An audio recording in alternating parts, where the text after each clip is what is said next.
I think the thing is that most people, not just in the Labour Party, but around the country, and definitely in the opposition parties, everybody's incredibly conscious of the fact that whilst Labour can do great things like increasing the minimum wage and protecting the triple lock, and indeed really improving the NHS, which I think we will have done in the next 4 years.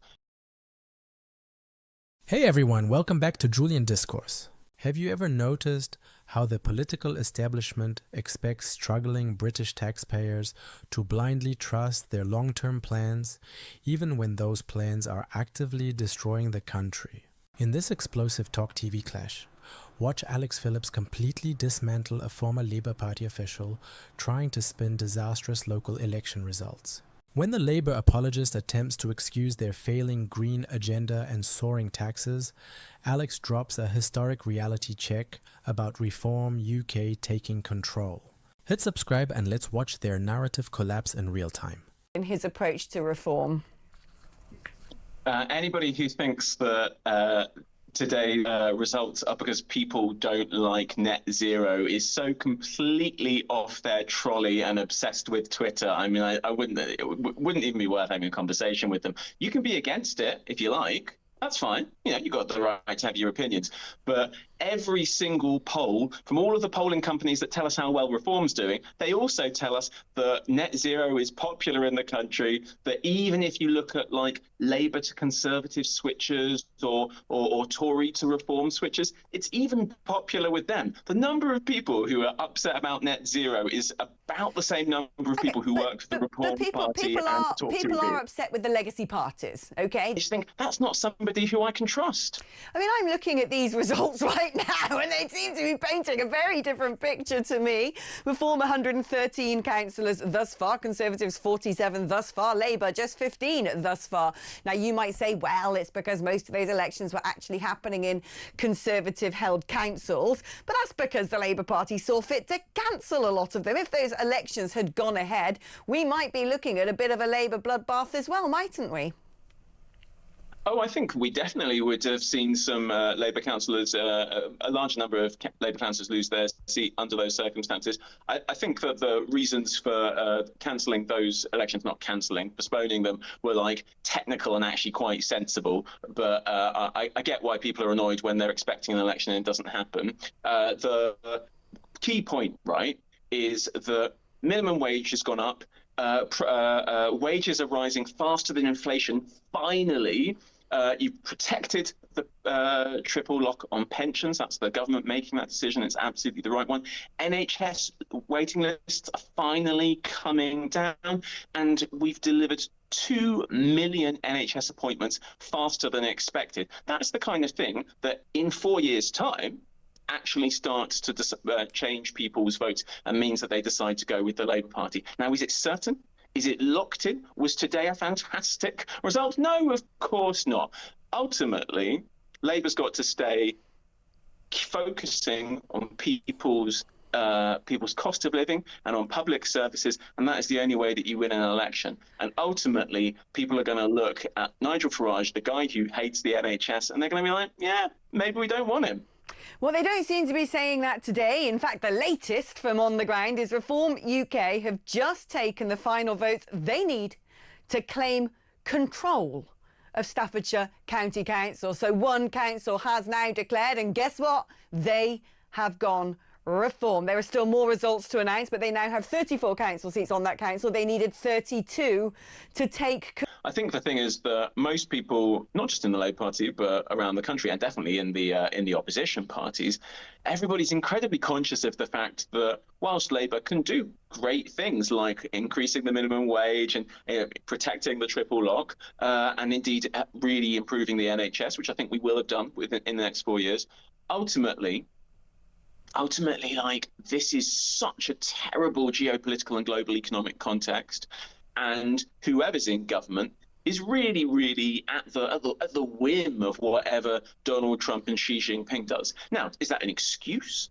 Does that mean that everybody should just carry on voting for whoever's in power? No, of course not. But it means the strategy of a government is not to turn around when they see some really bad local election results or slightly bad local election results and say, oh, we must change course. Rather, the sensible thing is to say, we've got a plan, we're going to stick to it. And, you know, if Xi Jinping doesn't totally screw things up for us over the next 4 years by, you know, invading Taiwan or whatever it is and upending the global economy, you're not seem to be a big fan of President Xi. Your lot seem to love a bit of President Xi. They can't go on aeroplanes over to Beijing enough.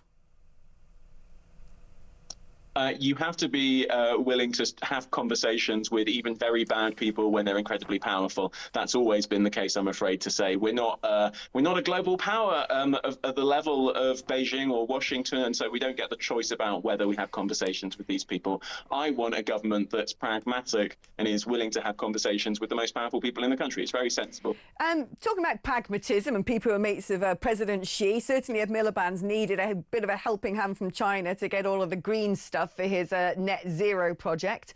If Doncaster... Well, I think you're wrong to talk about what Labour's doing as caution. I think sticking the course, saying that you've got a plan and you're going to stick to it, and that's how you're going to bring down NHS waiting times even faster than you already have. You're going to bring wages up even faster than you already have. I think that's a very sensible thing to do, but I wouldn't exactly say it's cautious. Labour's done some pretty radical stuff. You know what? Putting taxes up on the super rich was a difficult decision to make, but I think it was the morally right one. Saying to people that yeah, you know, we're going to radically change our energy system so that we've got clean, homegrown energy and we're not dependent on gas from an international market that Vladimir Putin can manipulate. That's a radical decision. It was a very different one to the previous Conservative government. It's paying off already, and it's going to carry on paying off. But I don't think that's cautious. Yeah, I'm not sure we've really decoupled from the wholesale energy market when it comes to our bills, Richard. Thank you so much for your time and for your company. Taxing the rich as well, what, like farmers, hospices and charities under employers' national insurance? I don't know. What you just witnessed on TalkTV is the sound of an arrogant political establishment slamming face first into a brick wall of reality. When Alex Phillips cornered that Labour apologist with the disastrous May 2025 local election results, his only defense was to dismiss public anger as an internet conspiracy. He literally claimed that any voter upset about crippling net zero policies was off their trolley. To understand why this is a massive political earthquake, you have to look at the undeniable facts and the timeline that brought the UK to this breaking point. Keir Starmer's Labour government took power in July 2024, promising to protect working people. But within months, they launched an all-out economic assault on the very citizens they claim to represent. To fund a bloated, ideological green energy agenda, the government pushed massive tax hikes and brutally stripped the winter fuel allowance from millions of vulnerable pensioners right as energy bills soared.